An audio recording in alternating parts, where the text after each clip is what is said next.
Coucou tout le monde, on se retrouve aujourd'hui pour la réalisation d'une carte sur le thème marin et j'ai ressorti ma planche de die Blueprints numéro 27 pour faire ce joli cadre festonné. Je travaille sur du papier Nina Solar White, j'ai choisi un papier de qualité parce que je vais utiliser mes Distress Oxide et que c'est sur du papier de qualité qu'elle donne le meilleur d'elle-même. J'ai choisi ces deux couleurs, le Faded Jeans et le Broken China. Et avec des mousses comme je le fais avec les Distress classiques, je vais tout simplement venir les poser sur mon papier en faisant en sorte de mettre un peu des deux bleus un peu partout. Voilà, il n'y a pas de règle précise, je voudrais qu'ils se mélangent un petit peu. Alors, l'avantage de ces Distress Oxide, c'est qu'elles sont encore plus simples à passer avec les petites mousses que les Distress classiques, puisqu'elles ont cette petite, comment on va dire, elles donnent cette sensation d'être un peu, les américaines disent buttery, c'est vrai que c'est un peu crémeux, voilà, c'est ça. Elles sont un peu crémeuses, mais pour autant, elles ne laissent pas de traces sur les doigts, et elles sont beaucoup plus faciles encore que les autres à fondre et à poser sur le papier. C'est magique, c'est facile. Je vais maintenant verser quelques gouttes d'eau, les laisser agir pendant 10-15 secondes. Et ensuite, avec un essuie-tout, je vais venir enlever le surplus. On pourrait laisser sécher naturellement, il n'y a pas de problème, mais ce n'est jamais assez rapide pour moi. Donc, je prends mon essuie-tout, j'enlève l'excédent d'eau et je vais continuer à travailler après avoir nettoyé aussi mon plan de travail pour éviter d'en mettre partout. Je sors un très vieux bloc acrylique que je n'utilise plus du tout, qui est à la retraite depuis que j'ai ma presse de précision, mais voilà, il va m'être utile. Je mets de la Distress, c'est de la Faded Jeans dessus, de l'eau, et avec mon pinceau, je viens faire des microscopiques gouttes pour compléter les petites gouttes d'oxydation blanche que j'ai obtenues avec l'eau tout à l'heure, pour continuer à réaliser mon fond. Je sors mes poudres à embosser, celles que j'utiliserai plutôt sur la fin de la carte en fait, mais j'avais envie de les sortir tout de suite sûrement. Et voilà, je vous montre, je les ai rangées dans une boîte de célèbres chocolats avec une noisette à l'intérieur, vous savez, celle qu'on achète surtout pour Noël. Et je vais utiliser deux couleurs, Under the Sea et Pacific Wave. Et la planche de tampon avec laquelle je vais travailler, c'est la planche Mermazing de chez My Favorite Things. Alors pour celles qui ne parlent pas anglais, mermaid c'est la sirène et là c'est un jeu de mots avec amazing qui est incroyable, voilà, mermazing, donc d'incroyables petites sirènes.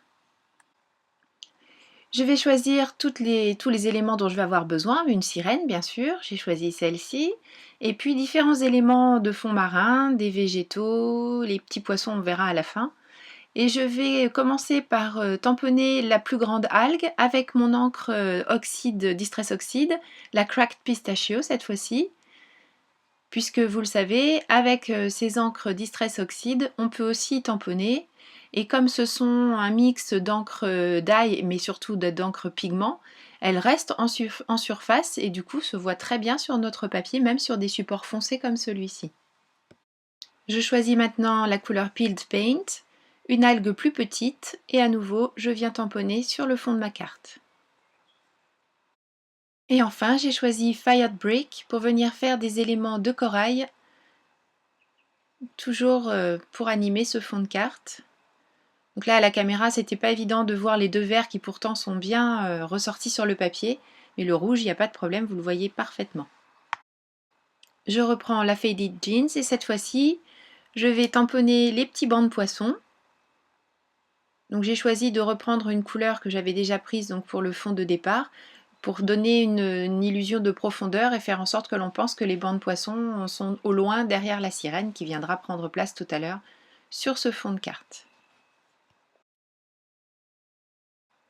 Je vais maintenant pouvoir passer à l'impression de ma petite sirène, toujours sur une chute de papier Nina Solar White. Je vais utiliser mon encre Memento puisque je vais faire cette mise en couleur avec mes feutres à alcool. J'utilise ma presse de précision, d'abord parce que je l'aime tellement que j'utilise tout le temps, mais c'est surtout si jamais mon impression n'était pas bonne du premier coup, je pourrais y revenir sans aucun souci puisque je retamponnerai exactement au même endroit. Sur une feuille, j'ai griffonné toutes les couleurs de stylo que j'ai, donc ce sont les feutres Spectrum noirs, de manière à pouvoir m'y référer quand je fais une nouvelle mise en couleur, choisir les feutres que je souhaite utiliser. Avant ça, je fais aussi, enfin avant de me mettre à colorier, je prends des chutes de papier et je fais les petits mélanges en fonction des feutres que j'ai déjà identifiés sur le panneau que je vous ai montré tout à l'heure, pour voir un petit peu comment ils se fondent entre eux. Et puis quand des mélanges me plaisent, j'ai un carnet dans lequel je note tous ces petits essais, de manière à pouvoir les reproduire plus rapidement la fois suivante, puisque je sais déjà ce qui fonctionne bien.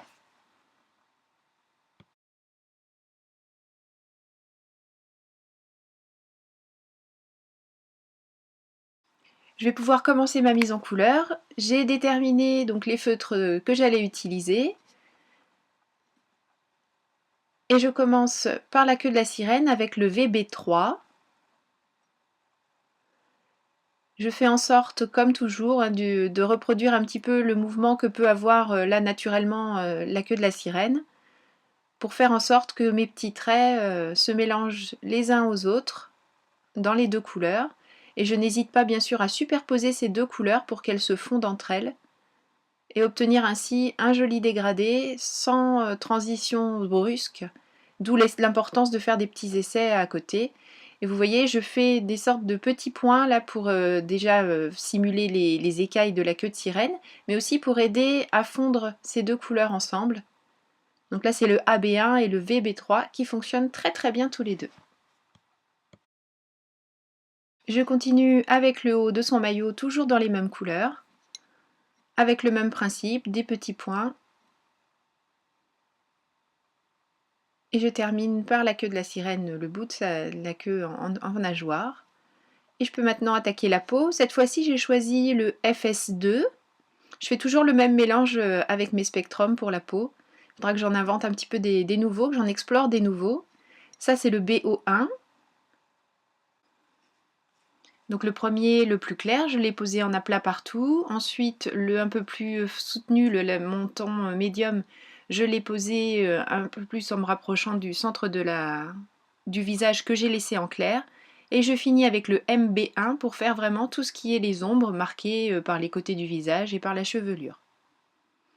Justement, les cheveux, comme c'est une sirène, eh bien, on peut se faire plaisir. Elle peut avoir les cheveux de n'importe quelle couleur. Vous me direz, même si c'était pas une sirène, après tout, on fait ce qu'on veut. Donc cette fois-ci, j'ai choisi des teintes de rose. Ici, c'est le CR4.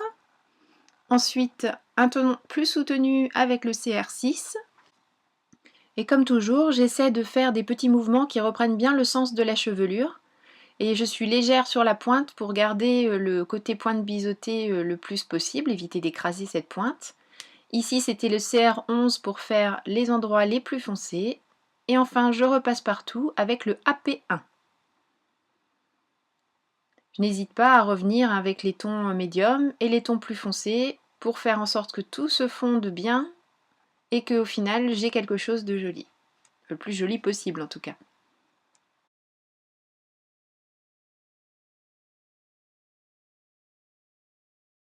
Bon, comme des écailles de poisson, ça brille. Je prends mon feutre Versamark. Alors pourquoi le feutre? Tout simplement parce que je veux faire des tout petits points. Alors c'est exactement la même encre que dans le pad. J'aurais pu aussi choisir de prendre par 3-4. Par exemple, si vous n'avez pas le feutre Versamark, mais que vous avez le pad, vous pouvez prendre votre dotting tool, là, le petit, la bille à embosser, vous la trempez dans la Versamark et vous faites ensuite vos petits points de la même manière que je l'ai fait ici avec le feutre. J'ai mis la première poudre pailletée, c'est la poudre Under the Sea, on voit bien d'ailleurs comme ça capte la lumière, parce que je voulais que cette petite sirène soit brillante, bien sûr, hein, des écailles de poisson ça brille, et puis une sirène c'est comme une princesse, ça brille. Oui, je sais, j'ai pas fini de grandir, mais c'est pas grave. C'est pas maintenant que ça va arriver, hein, c'est fichu. Je rajoute des petits points parce que je trouve qu'il n'y a pas suffisamment de cette belle poudre bleue. Celle-ci, c'est la Pacific Wave. Et je fais de même sur son maillot pour rajouter des pointes de brillance. Je fais fondre ma poudre, bien sûr. Et j'obtiens une magnifique petite sirène qui brille.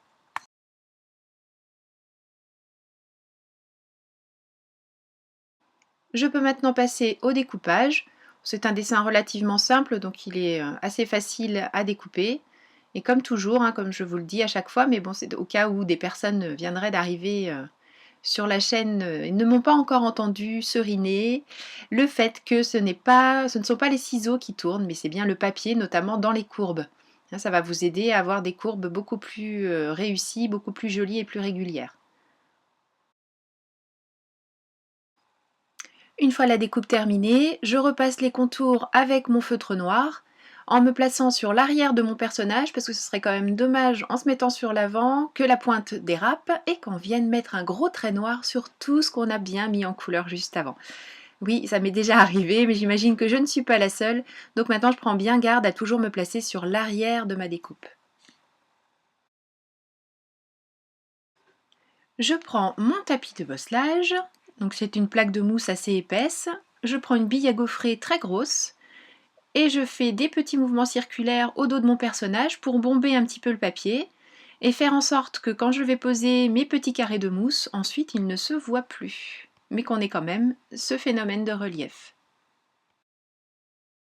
Donc je colle mes petits carrés de manière à en mettre un petit peu partout, puisque si je veux envoyer ma carte, je ne veux pas que tout s'écrase. Une fois que j'ai fini d'enlever les petites protections à l'arrière, je place mon personnage. J'appuie pour faire adhérer mes carrés, mais sans exagération. Et vous voyez, j'ai bien mon relief, mais on ne voit pas du tout les carrés de mousse. Je vais donner un petit peu de brillance aussi aux petits poissons des bancs de poissons qui sont à l'arrière. Je reprends mon feutre Versamark. Alors comme tout à l'heure, hein, je vous le disais, si vous avez la Versamark classique, prenez un outil qui vous permette de prélever l'encre et ensuite de venir la déposer sur les petits sujets que vous avez choisi de mettre en relief, enfin en tout cas en poudre. Et je reprends la Pacific Wave, ce magnifique bleu brillant. Alors comme vous l'avez vu tout à l'heure, hein, j'ai déjà donc une quinzaine de poudres. J'avais dit à Noël, bon allez, je remplis ma petite boîte de chocolat avec les 15 pots puisque j'ai vu qu'elle était parfaite pour 15 pots et puis après c'est bon. Hein. Mais non, je vais racheter une boîte de chocolat, elles sont toutes trop belles ces poudres, waouh. Elles portent vraiment bien leur nom. Hein. Bon, c'est pas grave, je vais me sacrifier pour les chocolats. Mais je crois que si j'en rachète, Noël m'aidera, il n'y a pas de souci, ça doit faire partie des petites choses qu'elle aime bien aussi. Même si là, avec l'été, on a moins envie de chocolat, mais c'est pas grave, on se sacrifiera. Qu'est-ce qu'il faut pas faire pour le loisir créatif quand même. Bon, sur ces bêtises, j'ai continué à mettre des petits points de Versamark, mettre de la poudre cette fois-ci Under the Sea. Je vais faire fondre tout ça. Donc j'en rajoute aussi sur les petites algues, oui, j'avais oublié. Par petits points, j'évite de recouvrir trop ma Distress Oxide parce qu'en fait, ce sont juste des points de lumière que je souhaite apporter. Je passe mon pistolet à embosser pour faire fondre tout ça. Et ensuite, je recouvre mon papier avec les mains, tout simplement parce que avec la chaleur, mon papier s'est un petit peu déformé. Et pour éviter que ces déformations ne restent, j'attends jusqu'à ce que ça refroidisse et mon papier redevient tout plat. Pour faire ma base de cartes, j'ai choisi ce magnifique papier Maya qui se trouve être très proche de la couleur Cracked Pistachio. Je mesure la carte que j'ai utilisée et j'ajoute 1 cm tout autour pour avoir des bords, vous l'avez compris, de 5 mm. Ce qui fait que là je me retrouve avec un 14,3 par 11.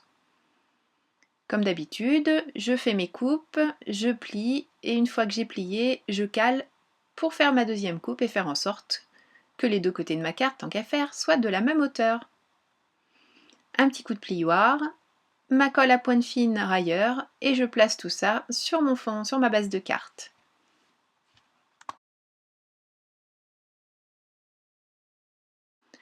Je ne voulais pas mettre le sentiment sur le devant de la carte puisque j'avais pas vraiment laissé de place.